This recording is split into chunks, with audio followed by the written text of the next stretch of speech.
Hi everyone. Welcome to this self-knowledge course that we give every Thursday and Saturday through this Facebook page. And this course consists of 50 lectures on its phase A that are going to give you all the tools and all the practices that you need in order to awaken your consciousness, in order to get to know yourself. Today we have this very interesting topic. It's a lecture number 13, and we are going to be talking about the laws of karma and dharma. So in today's lecture, we are going to be learning what is karma, what is dharma, and how we can negotiate our karmas in order to stop paying for them with pain and start paying for our karmas with acts of love. Okay, so remember that if you have any question in relation to this topic, you can leave your questions down there in the chat, and I will be gladly solving any question that you have. And you can also contact us through the messenger of the page to solve any question that you have in relation to any of the topics of this self-knowledge course. So let's start today's lecture by talking a little bit about the law of karma. The law of karma has been known by many names. For example, when we talk about the law of recurrence that we studied in the previous lecture last Thursday, actually, we are also talking about karma, because karma is what you receive as a consequence of the things that you did in the past. So when something happens again to you, and you have to face that situation again, there in that recurrence there is karma. Also is known as the law of talion. For example, in the Christian Bible, we find this law under this name, and actually we are talking about the same thing, that an eye for an eye, a tooth for a tooth. That is the law of karma.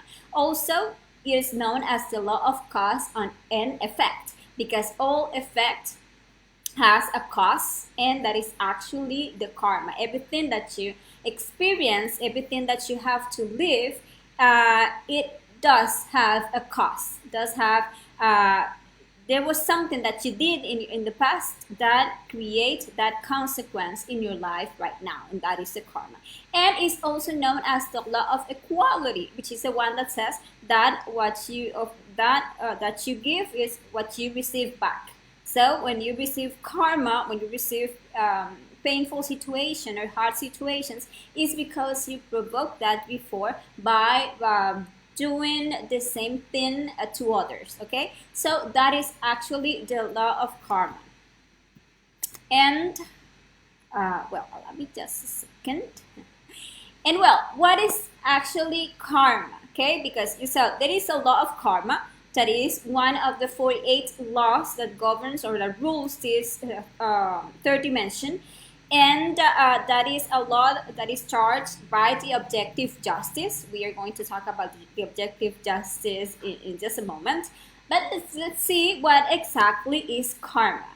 Karma is everything that we owe or that we have to pay for all the bad deeds that we do in the past, when we allowed our different psychological defects, our ego, to manifest, to act, to harm, and we let them manifest instead of letting our consciousness manifest. Every time that our ego manifests through us, we make mistakes, we harm others, we harm ourselves, and as a consequence, we receive the karma. Okay, so that is actually the karma, is like that cause and that effect. And something that is important to know when we are on this path towards self-realization is that we owe karma from 7 existences. That is, that in order for us to free ourselves from this wheel of samsara, in order for achieve total liberation, we need to clean all of our accounts, to pay everything that we owe. And we have that, we actually owe karma from the past 7 existences, because let's say that the karma of all of our 108 existences is like resumed in the last 7 existences. So we need to pay, if we are going to free ourselves in this existence, that is what we are going to do, right? We need to pay for all of that karma, okay? And actually, karma is not a punishment. Actually, karma exists for us to learn. That is the purpose of karma. And how we learn from karma? Well, actually reflecting on everything that is returned to us by our actions. That way we are going to understand.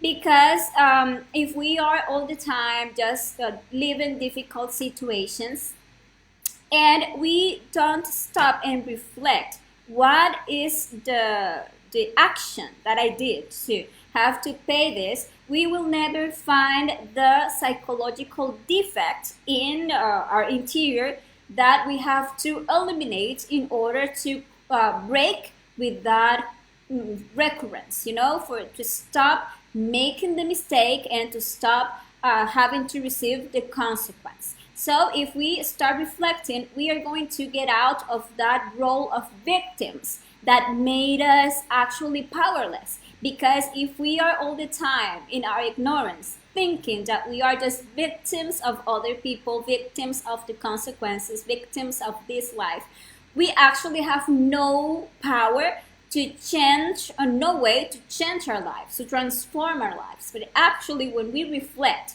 on this law and we understand that everything bad or painful or difficult we are experiencing right now is a consequence of something that we did in the past, then we have the power to look for that in ourselves, to transform ourselves. And that way, by paying this karma, and we do so with sacrifice for humanity, by helping others to awaken their consciousness, then that way we're going to transcend the karma, and that way we are going to be learning from karma. And why we need to learn that way? Because we are in this physical manifestation, we are here in this school, and we know that when we do certain things to other people, we don't see them as badly as when they do them to us. That is, when I yell at someone, when I hurt someone's feelings, for example, I don't really feel that what I did is something like really bad, because we have this self sympathy, and we have this all the time we're justifying ourselves, and we are blaming others, that he deserves that I was just defending myself, that whatever, we always have that justifications. But when we are on the other side, when we are on the shoes of the one who is blamed, who is hurt, who is yelled at, there we reflect. There, we have the option to reflect. So there we see how hard it is, the consequence. And when we receive the bad consequences in our lives for everything that we did before, we have the opportunity of learning why I shouldn't do that, why I shouldn't hurt others, and why? Because that hurts. And now I know that because I felt that, and that is why we have this law of karma in this school that is life, so we can really learn, so we can really understand, and so we can understand overall why we have to eliminate our defects. Where? Well, here I have a questions from Dick Bandia. Sorry if I don't pronunciate your name correctly. And it say if sometimes is a recurring loop or false accusations, and saying that I am guilty. They subsequently cannot prove that I am guilty and begin accusing me of something else. that is also untrue. Well, actually, there is something to reflect on. You are being accusing of something you didn't do. There you have to reflect on that and to understand that if you are in that situation, it's because you did that before. It's because maybe not in this existence, or maybe yes, because we have the defect inside of us. But maybe in a past existence, you did that. You blame people of things they didn't do. We put people into that situation that you are experiencing right now, and you are receiving the consequence. Now you are in the flesh or in the shoes of that person, and now you know how it feels. So you can learn from karma by finding that and understanding that defect inside of you, and by eliminating that defect that do that to others. Because most of the time what we do is that we take the role of a victim and we don't learn, and we fill ourselves with hatred. And instead of learning, instead of eliminating that defect from us, what we do is that we poison ourselves, and that we think, the next time, I'm not going to be a good person. I am going to treat other people bad because they should be bad. And that way we make ourselves be turning and turning into that wheel, making the mistake and receiving the consequence. But if we really want to get out of that karmic wheel, we need to start learning. We need to start reflecting that everything is returned to us by our actions. Okay? And well, now what do we need to know? That as karma exists, also exists dharma. And what is dharma? Dharma is like the opposite to karma. Dharma is the cosmic money, let's say like that we receive for each good or conscious act that we do. And why we say cosmic money? Because actually love is like the currency of the universe. When you do good acts or conscious acts in the astral plane, you can see how you are like paid.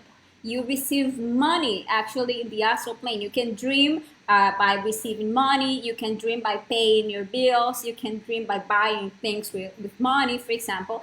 And that is because you already have dharma, because you are helping others, because you are letting your consciousness act instead of your psychological defects, and you are doing conscious acts to help others, in different ways. And well, how we generate this cosmic money?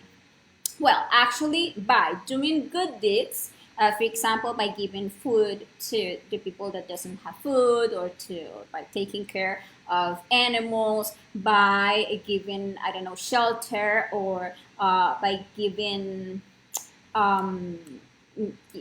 for example, medicine to those that are sick, by healing people. You are doing good deeds, and that gives you dharma. Yeah, it's right. But we receive dharma also, and way much more dharma when we do conscious deeds. What are the conscious deeds? Are the actions that are related directly with the awakening of consciousness. That is, when you help others to awaken their consciousness. When you give people, for example, this information about how to stop paying for their karmas with pain, and how to start paying for them with love. When we give people the knowledge of the three factors for the revolution of the consciousness, the psychological death, the spiritual birth, and the sacrifice for humanity, so they can, in one existence, revolutionize themselves and free themselves from pain, but forever. You are actually making a lot of dharma. Because when you do good deeds that are very good, and that we should do good deeds, you are actually helping a person for a small part of one of their many existences. But when you are giving someone the knowledge, so he can get to know himself, so he can free himself from pain, from suffering, from misery, from this wheel of samsara, actually you are helping that spark for the eternity, forever. And that gives you back a lot of dharma. When you are for example, teaching knowledge, and you are sharing knowledge with others, we all have in this, you see this jar with these coins, but actually we have in the internal plane, in the astral plane, in the bank of Dharma, we have like a jar where every being that we help in this physical world internally goes and puts a coin in our jar of Dharma. And that Dharma is what we use to pay for our karma. So that is like the opposite to karma. Well, here Dick is saying karma can be good or bad, merits or debts. Well, that is the difference. Karma, it would say, is like the bad consequence for letting our defects manifest, and Dharma is like the good consequence. Is what you receive when you do good things, or when you let your consciousness act instead of your ego, and when you do conscious acts of love for others. Now, we know already what produces Dharma, helping others by, and what produces karma. Well, actually, all of our actions, words, and omissions, when we let our ego manifest in us. We are not charged karma from what we feel or from what we think. No, we are actually we are charged karma for what we do, for what we say, and for what we don't do for example, in favor of others, just because we didn't want to do, just because of our ego, just because, for example, laziness, I didn't went and did the good things. For example, I had this lecture today, and I have here like this time in which I was about to talk to you of karma and dharma. But let's say that laziness was there, and I was like, no, I'm not gonna do it today. I'm going to do it later. That way, I am letting my ego manifest, and I am not giving you this information that probably your inner being needs a lot, let's say. And for that reason, I am producing karma for myself, because I had this wonderful opportunity of helping you, but out of laziness, I didn't do that. That is an omission. And for the omissions that we do, we, for example, have the possibility of helping someone in any way, but we don't do so because of selfishness, because of fear, because of what others would say. That way we produce karma. And every time that we use our words or our actions to harm others, to make mistakes, to let our ego manifest and do what the ego does, hurt, then we are producing karma, and then we need to pay for the consequences before. We are all given time to pay for karma, yeah, it's true, but there is no debt left unfulfilled. And that is that we are going to be paying for our karmas, if not right away, but later. For example, we owe karmas, as I was saying, from many existences. And you can see people that, for example, is doing a lot of bad things, and they die, and you say, well, that person did a lot of, hurt a lot of people, and he just died and nothing happened. But the people who believe, for example, in the afterlife and in religions, etc., they say, okay, he's going to pay for that in hell. But if you are, for example, an atheist, you are going to think, oh my God, he did all of that, and he was not charged for that. And that kind of thoughts led people to become more atheist, because atheists, I don't know if that is the correct word, okay, but because they think if there is a God, why he let people just do what they want to do and hurt innocent people and nothing happens to them. Actually, we think like that because we don't understand how karma works. When you, for example, are seeing an innocent people suffering, what you are seeing there is the charge of karma. That person that that lived a life of, you know, doing a lot of bad things is going to come again because of the law of return that we studied in the previous lecture. Is going to take another physical body, and here is going to live very hard and painful situation. That is why you see that innocent people are, suffering a lot. They are not that innocent as you think. Actually, they, in previous existence, did a lot of bad things that now they are experiencing in their own flesh, in order for them to have the opportunity to reflect and to change their life. Well, but here they is saying, as if in a black hole coins disappear. As if in a black hole coins disappear. As if in a black hole coins disappear. You mean internal coins or money in the physical world? I didn't get that. External is internal then. Well, the Dharma is internal. It is cosmic money. It actually, when you lack money here in the physical world, you are paying for an economic karma. And you can investigate in the astral plane with your inner being what is the reason why you are going through the economic karma. Sometimes, and most of the time, the economic karma is a result of the having made a bad use of your wealth, of money, for example. So in a previous life, for example, you were such an spendthrift. You had money, but you were, spending all of without consciousness, just by greed. And in this existence, you go through that economic karma. Or, for example, you were, harming others by cheating them, by, taking their money away from them, by being a thief or something like that. You receive as a consequence economic karma. And the economic karma is also a consequence of the expelling of the sexual creative energy, because that is our internal wealth. That is actually the wealth in us. The most valuable thing that we have is our sexual creative energy. So due to fornication, the expulsion of the sexual energy through masturbation and fornication with several couples, we are spending all of our wealth, and due to that, we also experience economic karma.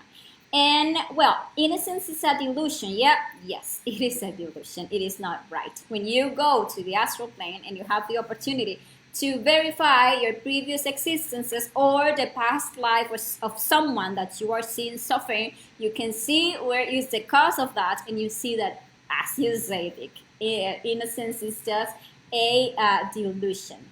And he said, I'm paying for a cheating friend. I am paying for a cheating friend. I don't know. We all can investigate what is the origin of our karmas. That is very important that you know. We have this karma, this astral projection practice that we teach, for example, in lecture number 3, because we have the world of dreams. And when we go to that world, we actually go to eternity. We go to the 5th dimension. And there, if we are conscious in the astral plane, we can investigate a lot of things. We can investigate our past lives. We can go to the tribunal of karma that we are going to talk about now.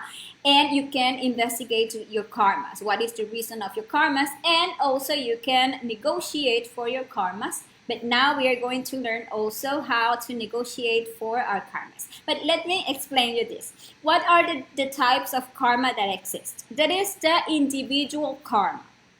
That is the karma that is related to only one person. For example, to me, all the things that only, that I need to pay by myself only. For example, I have this problem in my vision, in my eyes, but no one in my family have that problem. That is an individual karma. I am paying, for example, for having sorry, English is not my main language, so sometimes I forget the words, but it's by having hid the light from others in previous existence, and that is why I am paying for that. Or for example, because of as you see here, by eating a lot of junk food, because of my gluttony, I am very, very fat, for example, and that is a karma that I am paying due to the gluttony, and that is an individual karma, the things that only us have to pay. Now, there is also the family karma, and certain people that are sexually linked, genetically linked, are united in a group. That is what we call a family here in the physical plane, and they are there together in order for the divine law to charge them certain karmas that they have in common. That is why you see, for example, those genetic diseases that many people in a family has, or those hard situations that every member of the family has to go through. They are living that because that is their family karma. There is also the collective karma, and in that one, a bunch of people are, united together in a situation, in a specific situation, in order for the divine law to charge them a karma that they owe. For example, you see a car accident, for example, in a bank, when in bank assault, they are actually collecting a karma, and when a plane crashes with a bunch of passengers, they are collecting a karma there, and you can see that, for example, one of them is saved. Nothing happens to that person in a specific, is because he didn't have to pay the whole karma, as for example the people who died there do have to.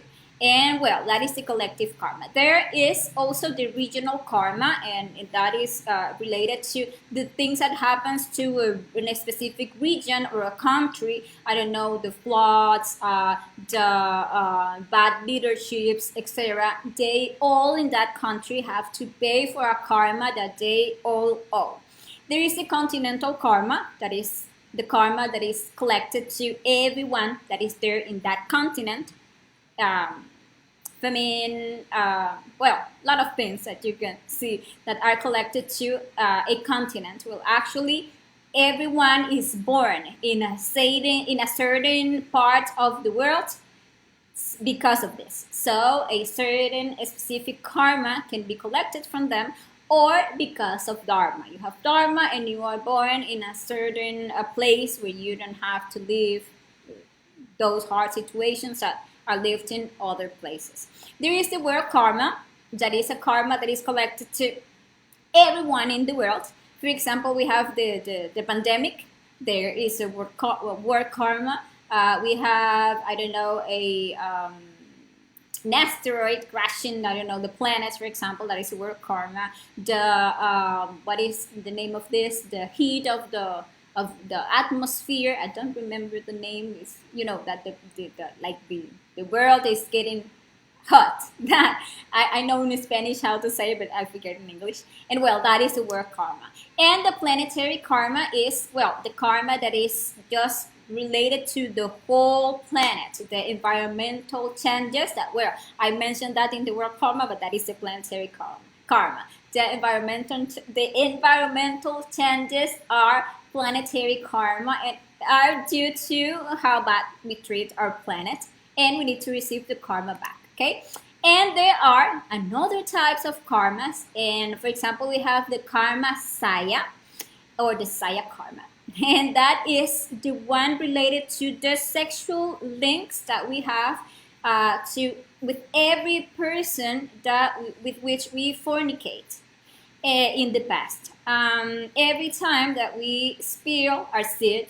someone having sex, we are energetically linked to that person. So we actually have lots of saya karma And when we are working on yourself, we need to be paying for all of that in order to start cleaning your blood, your genetic.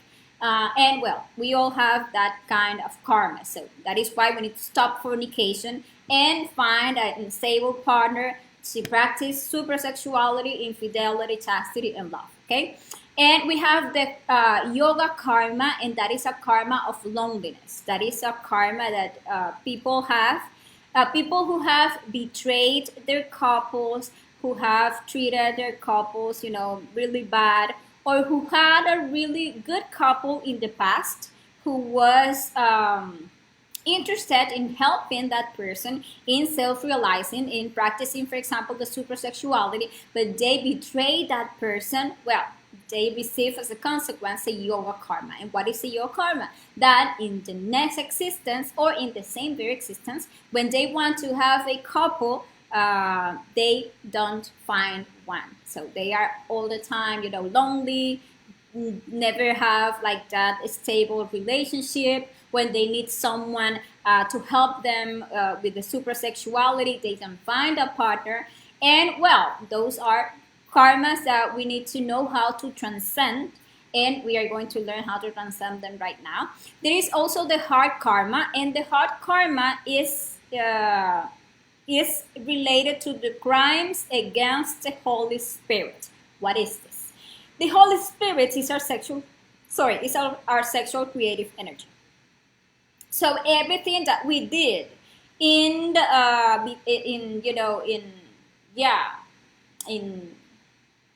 to harm our sexual creative energy, made us have to receive back heart karma. Heart karma is a non-negotiable karma. It's something that you cannot pay with acts of love. So you need to pay for those karmas with pain. And every very painful disease, such as every form of cancer, is actually a result of the heart karma.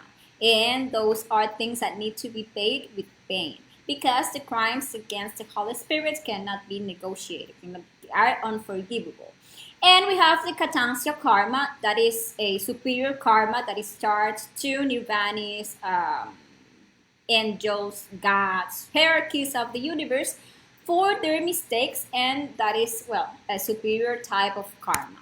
Now, let's see what is the tribunal of karma. The tribunal of karma is formed by all the places in the universe where the divine justice is settled. And in this world of the 48 laws, in this dimension, there is a tribunal of karma. I mean, it's not in the physical plane, but actually they rule this dimension, where self-realized masters are in charge of managing this of karma. So they are in charge of collecting all karmas from everyone and to giving the dharma to everyone. In ourselves, in our interior, in each one of our centers, that is in each dimension, we have a tribunal of karma. And for example, in our sexual center, we have the great tribunal. And there we can, for example, go in an astral projection and visit the great tribunal. And there we can see, for example, the death of each of our psychological defects. When we practice a psychological death, we can see the amount of karma that defect owes, and we can negotiate for that.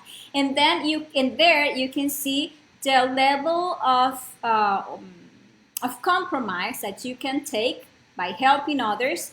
And well, all of that you can actually go into a conscious astral projection and go to the tribunal of karma. This tribunal of karma is ruled by Anubis and the 42 judges of the divine law, who are conscious beings, totally awakened beings, who are in charge of handling this law. We have 21 judges that are like the defense, and we have the 21 judges that are like against of the person that is there being judged. And we have Anubis, who is the one that takes the decision. That in order to make it always something, fair. Not like the justice that we know in this physical world that is totally, on most of the time, unfair, because it is ruled by people who have their consciousness totally asleep. Those are totally awakened beings. And well, what are the ways to pay for a karma? We know already that we owe a lot of karma. Actually, if you go in a conscious astral projection to the tribunal of divine justice, and you see the book of your karmas, you are going to know that you owe a lot of karma because we have been very bad in this one and in the previous existences. And we need to know how to pay for karma in order to stop paying for them with pain, for us to change our situations, and for us to free ourselves from this wheel of karma and, etc. So the first way to pay for karma is with dharma, or cosmic money, the one that we already have, because we are inner being, collect all of the dharma that we owe of the 108 existences. We only are going to be charged the karma for 7 existences, but we have the dharma of the 108 existences. So if you are, for example, right now in your existence 106, let's say, you have the dharma from all of those existences, but as you don't know yet how to use that dharma, you are there suffering and having to pay pain, etc. But right now, you're going to know how to use the dharma that you have. But we need to collect more dharma, because it is not enough. And to self-realize, we need lots of dharma. So you can have some dharma there stored, from your inner being has that dharma stored, but you start paying for your karmas, and there is this point in which you find that in the astral plane you don't have money to pay for your bills. You have these dreams in which you need to pay for something, but you don't have money, or they are calling you that you need to pay for the bill, or etc. Or you don't have money to pay for the ticket in the bus, or you don't have money to pay for food, and that dreams are telling you that you are running out of dharma. So what you need to do is start collecting dharma. And how you do so? By helping others. By helping others to awaken their consciousness. And that is the first way to pay for karma. The second way is with negotiable pain. What is this? That is that you have the opportunity to negotiate karma, but you decide not to do so. And in the astral plane, they actually tell you or advise you when you are going to be when a karma is going to be collected. For example, when you see blood in a dream, is because a karma is going to be collected. When you see a lion, and this lion is trying to hunt you, to chase you, it's that situation. They are, because the lion is a divine justice internally, and they are telling you that a karma is going to be collected. If you see, for example, the police and they are coming to catch you, they are telling you that you're going to be charged for a karma. Let me see what else. The police, the blood, the lion. When you don't have enough money to pay for something. It is, or if you see the number 5, that is karma in the astral plane, and the 10 is the recurrence, and you know that you need to also pay for the recurrences so they don't happen. So those are the many ways that they can tell you in the astral plane that a karma is going to be collected. Okay, and there is another, and if you decide, not to pay for that with, dharma, or by negotiating that karma, then you will need to pay for that with pain. So in the physical plane, you're going to receive the pain, the illness, or the bad situation, or the crisis, or whatever, and there you are paying for a karma that was negotiable. Now, there are the karmas that are non-negotiable, and those are the crimes against the Holy Spirit, and that is the heart karma. And when they are going to collect that karma, there is nothing that you can do about, because you need to pay with pain. And well, the fourth way to pay for the karma is with charity. When you help others, with the good deeds, you are actually you can pay for your karma. And let's say that you gave food to the hunger. Well, what is going to happen? That you are not going to be hungry, because of what you did, you receive. So as you help others, you are not going to be hungry. You are always going to have food. And that is the way that you are receiving back the charity that you did. Okay? And another way to pay for karma, and it's the one that I'm going to explain right now, is with objective negotiations with the laws. We do so when we run out of dharma, when we are going to be charged of karma, or when we are already living this karmic situation and we don't have the money to pay for this. So we make these negotiations with the law. And there are two practices that we need to know in order to start paying for our karmas. The first one is, well, the name that I gave this practice is the practice for the transfer of funds. What is this practice about? It's about using the dharma that we already have. We need to learn how to use that dharma to stop paying with pain for dharma if we have money internally. So we do this rune that is known as the knot rune to transfer, let's say like that, from the bank of the dharma, the money that we already have, to that bank of karma. So we are paying for our daily karmas, okay? And how is this practice done? Very easy. You just need to be there, as you see the first figure, is standing up with your, making like a cross, like you see like this.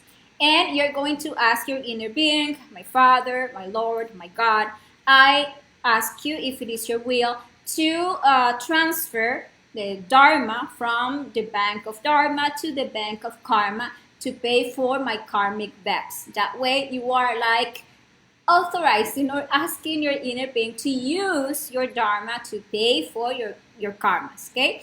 And you are going to perform these movements that are the runes. You're going to be doing this and then like this, but you are going to do this by pronouncing certain mantras and focusing yourself in certain areas. For example, you're going to focus there in this point, in the forehead here, between the point between the eyebrows, where you have this third eye, and that you're going to concentrate here, and you're going to pronounce ni. While you do this movement, you're going to raise your right hand 45 degrees and lower your left arm 45 degrees, and then return and lower your lift your left hand and lower your, like this, as you can see here, like ni, and return to here, and then ne, focusing here in the larynx, then no, focusing here in the heart, then nu, focusing in the belly button, then na, in the point between the belly button and the pelvis. That is one turn. And well, first the right arm, this is my right arm, is the one that you're going to start lifting like this. This is one turn. You need to make 9 turns in total. So you're going ni, ne, no, nu, na is one turn, and then the second time ni, ne, no, 9 times. When you finish the lap number 9, you are going to close your arms in your chest, and with the right hand above the left arm, by saying the mantra torn, like this. Torn. And there you are finishing this rune. This is the knot rune There is an ancient rune, and it is very, very marvelous. You can do this practice, and you can ask your inner being to show you the result of this practice in the astral plane. Hopefully you have a conscious astral projection where you find yourself, for example, going to the bank and paying for your bills, and you can have an unconscious astral experience, a dream, where you see yourself or your father taking you or your lawyer taking you to the bank to pay for bills, or you can see yourself paying for certain things in a dream, and there you're seeing the result of this practice. Okay, so this is something that you can actually verify, and that is the practice to use your dharma. Now there is this second practice that I'm going to give you. That is the practice of negotiation with law, and that is a practice that you're going to use when you don't have enough dharma to pay for a karma.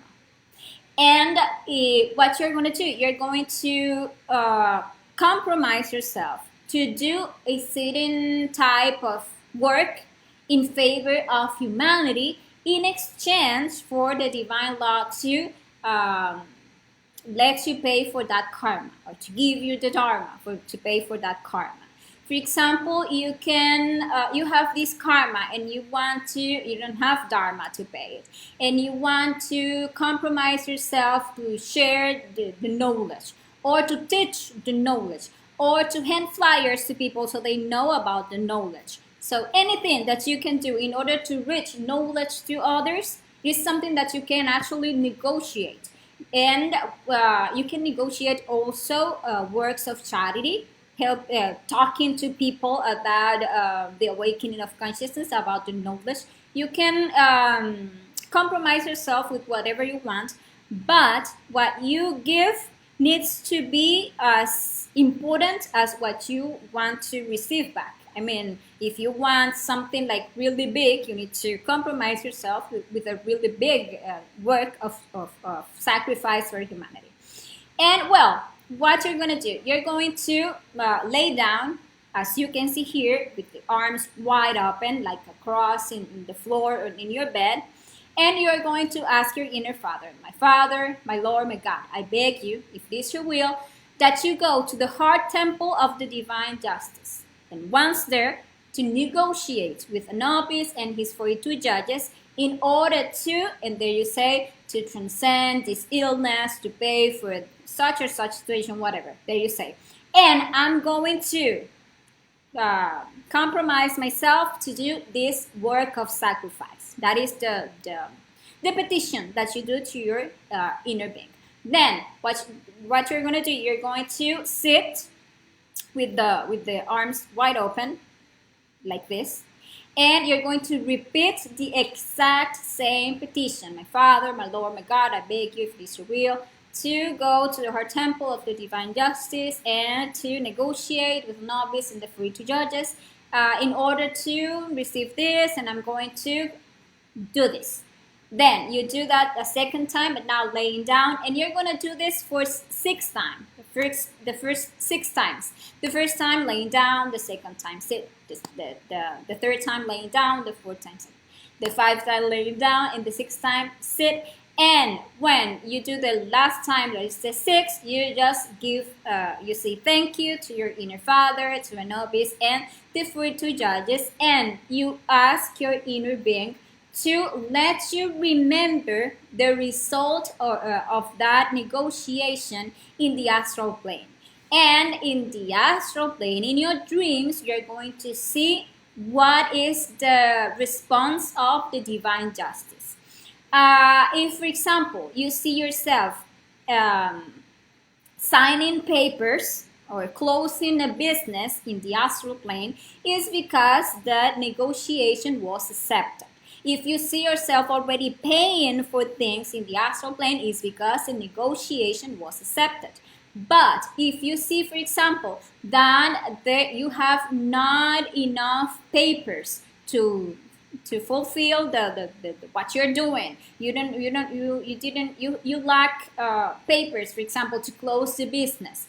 Let's say that is telling you that the negotiation was not approved because what you were committing yourself to do was not enough. And if you have that type of information, then you know that you need to do the practice again, and you need to commit yourself to do something bigger in order for the divine law to help you.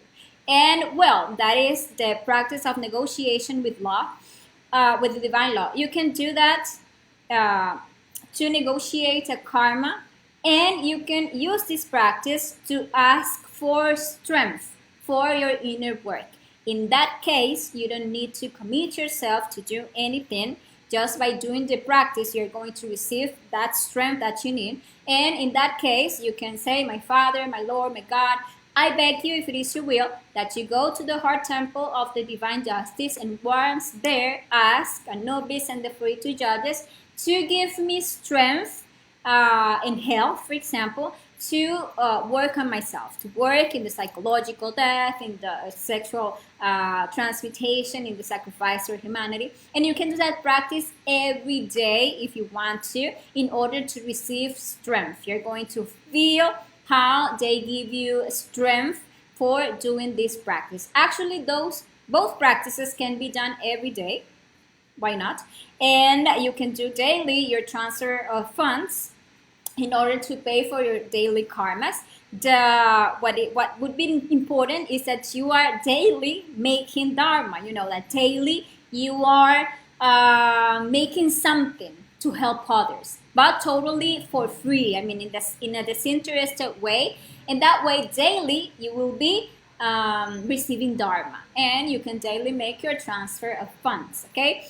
And when you don't have enough dharma, there you know that you have this practice, the practice of negotiation with the divine law. And well, people, this has been today's lecture. And well, here Dick is saying, a sick refugee to a tiger cub. Well, I don't know if that is in the physical plane or we are talking about the astral plane. When you see in the astral plane a tiger, or a lion, there is a cub, for example, or you see, an adult lion, but that is totally calm. It is like pacific with you. That in that astral experience is telling you that you have the divine law in favor. You know, that is in your, that is going to help you, the divine law. But if it is in the physical plane that you are seeking refuge to a tiger cub, well, perfect. World peace established in okay, it is in the abundance of paper is that I have. Okay. And well, I want to invite you to the next lecture. Astral, a young tiger protects me. Oh, that is a very, very good astral experience, because the tiger represents your inner being. Well, Dick, if you don't have the PDF that I was given here in this I have this PDF that I can give you, that is to learn to interpret your dreams. So if you want to, you can write me in the messenger of the page, and I'm going to give you that PDF on how to understand the symbolisms of the dreams, and I can give you that. And well, the tiger represents your inner being, so that is an amazing experience when you have these experiences with the tigers. You are helping a tiger, or a tiger is protecting you. That is a very good experience. And well, the next lecture that we are going to be studying on next Thursday is about drugs and alcohol. We are going to be learning about these two psychological defects and how to transcend them, how to get out from the drugs and the alcohol, because those defects doesn't allow us to advance in our inner work. So we need to know everything about drugs and alcohol, and how to transcend those defects, how to eliminate those vices from our interior. And well, this has been today's lecture. Thank you very much to all of you who watched this video. Thanks to Dick, sorry, that was here with us today asking. And well, see you the next time. Have a great rest of the day. Okay, you should watch that conference so you learn a lot about being a happy smoker. Okay, so see you next time. Ciao ciao.